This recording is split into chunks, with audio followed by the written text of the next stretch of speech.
Yo, what's up, everybody? It's your boy NAPPIE. It's an up-close interview with Gina, the African superstar. What's up, guys? Hello. Welcome to his channel. So if it's your first time being here, please don't forget to hit the subscribe button and hit the bell to get a notification anytime I post a video. I've been following her since day one, and I told you guys that I'm never going to leave her alone until she comes back home. And today, she's home. How many weeks have you been home? I've been here now a month. You have to call it home, not here. Yeah, I've been here. I've been home in Ghana for a month. A month, wow. Yes, so the first time you came, I met you. Second time I met you. And this is the third time. Yeah, I think so. You've been here for some time, yeah, but I'm meeting you for the third time. Did I not see you last time? I think so, last time. First time I met you? I think I see you every time that I've been here. Because first time was last June. Mm-hmm. That's when I met you. Right, that was the first time. Then I came back in December. Yes. That's when I surprised you. Right, yeah. Right. Okay, so this is the third time. And then time. last time it was with Ajua and... so this is the fourth time? Yeah, this is the fourth time. What? I'm lost. Nappie's like a piece of my Ghanaian life. Like whenever I come here, I always see him.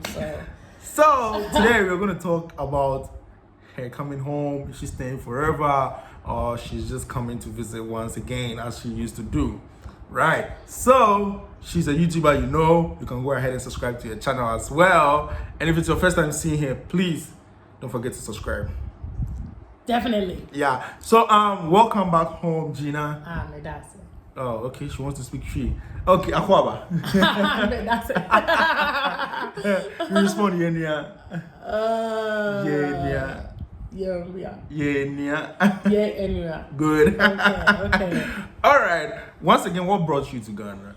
Yeah, I mean, a lot of things brought me to Ghana. I have been traveling here for many years. Some of you guys on Nappie's channel, you've probably seen me. I'm the African superstar.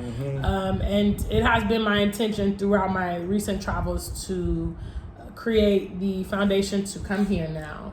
So over the last 2 years, I've started a business. I was frequenting Ghana, creating networks and all of that stuff to, ultimately migrate during this year. Was supposed to come over the summertime. Was going to have like an epic, anybody who knows me knows I love the pool. Nappie loves the pool too. He's a pool guy. So I was going to have an epic birthday, pool party in June to celebrate my birthday. But thanks to Corona, I was unable to do that. Yeah, so I got here as soon as I could when the borders opened up in September. I was, began to prepare and got here at the beginning of October. So. Wow, this is a big transition. Yeah. So you're coming forever? Yeah, I'm here for indefinitely. Okay, how is it like leaving your family out there and coming to Africa? It's really not, for me, I'm kind of global. I've been world traveling for a long time, and prior to, moving here to Ghana, I left America to move to the UK. So I lived in the UK a little over 3 years. I don't have much family there, so I was already kind of accustomed to not necessarily living with my family, although I used to travel back to the US a couple times a year to visit my family. So yeah, and fortunately, because of the networks I've created here in Ghana, I have so many people in my environment, so I don't really feel alone, or I don't feel like I'm new, because it's part of the thing that a lot of us promote you to do when you are planning to move somewhere or do business, which is frequent that location.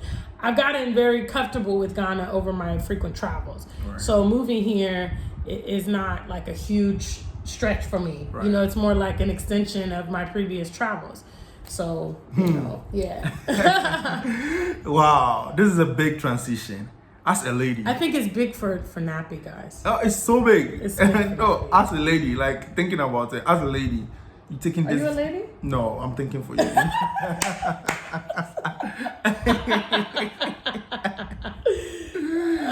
What will make you do this? Are you tired of the worst?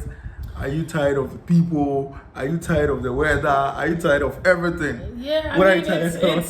That's such a a heavy question, but in short, yes. Many elements of my lifestyle were not very progressive in the Western environments. As someone who's lived in, both America and England, there were some minor differences, but a lot of the things were the same, which is definitely the inverse of living here in Africa, living in a place where Black people are the majority, where family is still really promoted, and just the perception of Black women versus in the West we're seen as difficult and non-desirable and things like that. Here on the continent, we receive very nice treatment from our environment. So, me personally, my aspirations here on the continent are very deep. I want to reestablish my family lines on the continent. I wanted to be the person in my family to do that. I wanted to be able to, bring up my potential children in an environment that's safe for them, where being Black is natural, it's not seen as something that is unusual. I actually had a conversation yesterday with someone on my Facebook who has never traveled outside of Ohio. And when I was talking about my life here in Ghana, they were just like, yeah, but I know there's like a lot of white people there and this and that. And I was like, you can't really perceive what living in an African environment is like until you experience it. Because when you live as a minority, that begins to be your view on the world. Because you don't see yourself reflected everywhere, because there's always a few of you, you begin to think, wow, there's not a lot of us. And that's complete and utter lie. The continent, which is a massive, massive continent, is filled with Black people. And, unfortunately, when you live in America or the UK, that's only 2 out of 195 countries worldwide. So unfortunately, it doesn't really give you the perception of us globally. Right. So I feel more comfortable living here in Ghana. I love the climate. I hate cold weather. I just love the culture here. The people have always been very welcoming to me. It's been very fluid for me to transition and integrate with the Ghanaian people and to come here and live. It seems so second nature. And so all those different reasons, just to name a few. There's so many reasons. But just those are kind of some of the more poignant ones I want to talk about. Now let's talk about challenges. Yeah. What has been your biggest challenge moving or transition here? The biggest challenge, obviously, is in the West, we're very accustomed to doing everything online.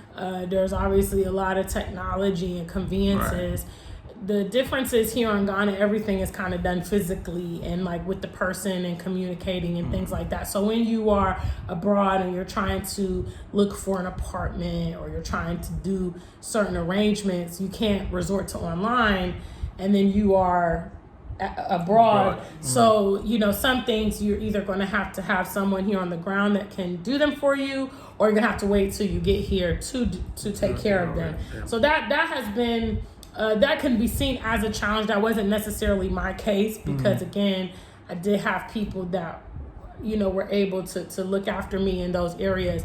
But I would say for someone who doesn't have the network here in Ghana or is not familiar with Ghanaian people, that could be a challenge. Yeah. Right. Now let's talk about you. What are you doing for yourself here? Because you've left all your businesses. You're not talking about your online business.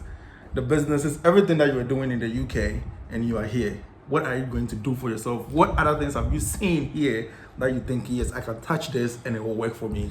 There's so many opportunities here in Ghana.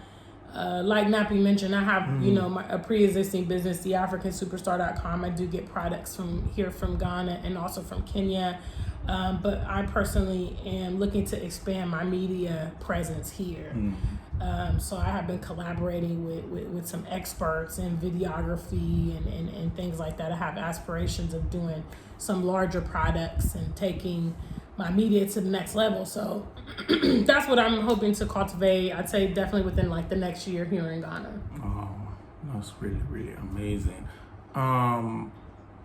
Your last words to the people out there who want to visit, especially to those ladies who have never ever traveled before from their comfort zone. What are you going to tell them if they are scared to come, if they've never tried it before? What are you going to tell them? watch out for guys like Nappie.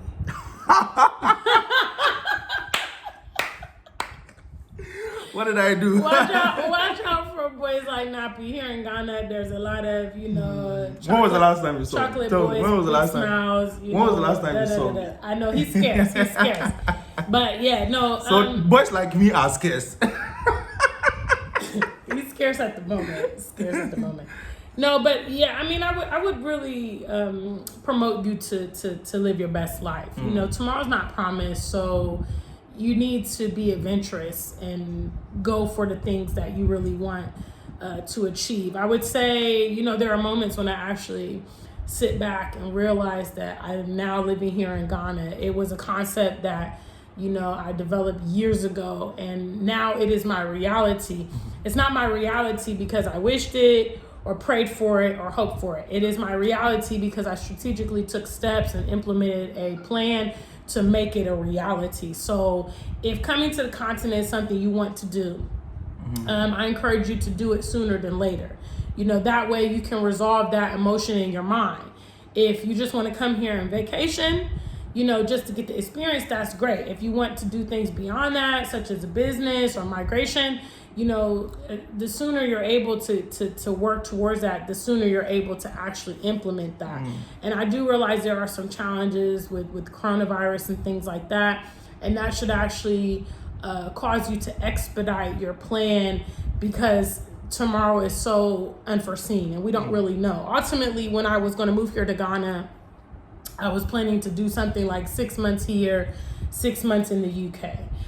To kind of see how I was going to transition, and that way I could ensure I would have capital for my projects and things like that. But during this year, when I saw the climate of coronavirus with the global lockdowns and all that stuff, I made the decision that if I only had one more trip to take, you know, where would I go? What would I do? And I decided that, you know, it has been my long-term plan to live here in Ghana. So I'm just going to go ahead with the current resources I have and jump out there. So, you know, that is my advice. I have set the example on my platform, the African Superstar, to be able to do this successfully. So I welcome you to come over and check me out. She's always advertising for free. She needs to start to... Really? All right, guys. This dude has Thank you so much for watching this. Oh my God. Thank you so much for watching this episode. Really Appreciate the love and support. Thank you so much for staying tuned. And then we are going to bring you another episode next week. What do you think? Maybe I will take you to life after Corona. Or Nappie. I'm like, he's stretching. I don't know about that. All right, we'll so see what happens. She's a YouTuber. Go ahead and subscribe to her channel, Afrikan Superstar. In the description, just hit the link, and get it done. Please stay tuned for the other episode. Peace out.